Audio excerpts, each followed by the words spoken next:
Hello అండి, నేను మీ శివారెడ్డి. ఈరోజు ఒక ఎంబీబీఎస్ డాక్టర్ నాతో కలిసింది. ఉడుకు నీళ్ళు వేసుకొని ఉప్పు వేసుకొని మేము 3 కితాలు రుద్ది వెజిటేబుల్స్ తింటామంటుంది.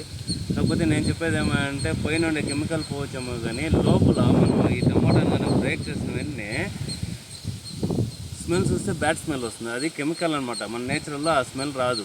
మీరు ఒకసారి ప్రతి ఒక్క వెజిటేబుల్ని కూడా చెక్ చేయండి. మన నేచురల్కి కెమికల్కి డెఫినెట్లీ ఇదైనా తేడా అయితే తెలుస్తుంది అనమాట.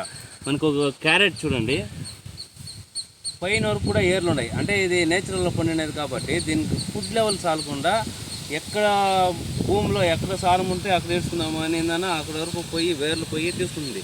అదే కెమికల్ అయితే ఈడ మాత్రం ఏర్లు ఉంటుంది, పోయినంత ఏర్లు ఉండదు.